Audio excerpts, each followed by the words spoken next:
आपल्या महाराष्ट्राचे कुलदैवत वर्षातून एकदा तरी तुळजापूरला जायचं आणि देवीचं दर्शन घ्यायचं ही प्रथा कित्येक घरामध्ये आजही नेमाने सुरू आहे. मात्र तुळजापूरला जाऊन देवीचे दर्शन घेऊन येणाऱ्या तुळजापूरमधील कित्येक प्रथा परंपराबद्दल माहिती नसते.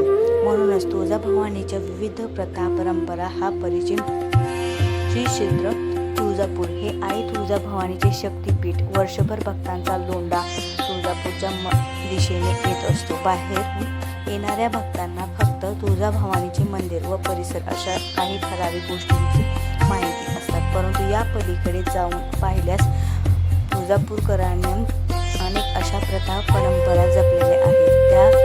त्या ऐकल्यानंतर नवीन माणसाला त्याविषयी नवल वाटल्याशिवाय राहणार नाही.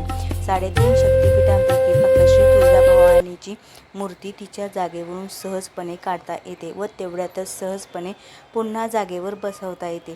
त्यामुळे वर्षातून 3 वेळा म्हणजेच भाद्रपद व अष्टमी व अश्विनी शुद्ध एकादशी आणि पौष शुद्ध प्रतिपदेला देवीच्या मूर्तीला सिंहासनावरून काढून पलंगावर झोपविले जाते, ज्याला देवीची निद्रकला म्हटले जाते.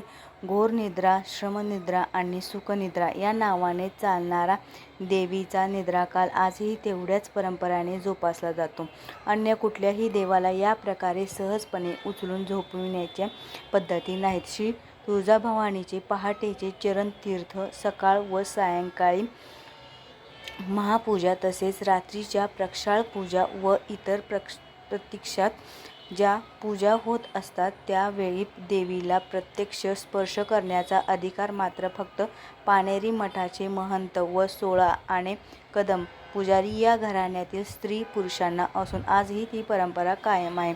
यांच्या व्यतिरिक्त कोणीही असला तरी तो देवीच्या मूर्तीला स्पर्श करून दर्शन घेऊ शकत नाही. महाराष्ट्रातील 3.5 शक्तिपीठात तुळजाभवानीचे स्थान वरचे असून छत्रपती शिवाजीराजांच्या भोसले घराण्यासह अनेकांची ती कुलदेवता आहे. तुळजाभवानीची मूर्ती ही चल मूर्ती असून काळ्याभोर गंडकी पाषाणातून बनवलेली ही मूर्ती साधारणपणे 2.315 इंच आकाराची अष्टभुजा मूर्ती असून मंदिरातील गाभाऱ्यात सिंहासनावरील एका खाचेत बसविले जाते.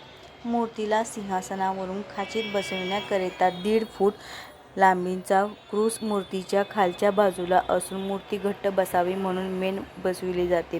याकरिता मूर्तीच्या खालच्या बाजूला 6 लांबीचा क्रूस ठेवलेला आहे. त्यामुळे तुळजाभवानीची मूर्ती बाहेरून काढून प्रत्यक्ष विधीकरिता वापरली जाते. कदाचित ही मूर्ती अनोखी प्रथा असावी.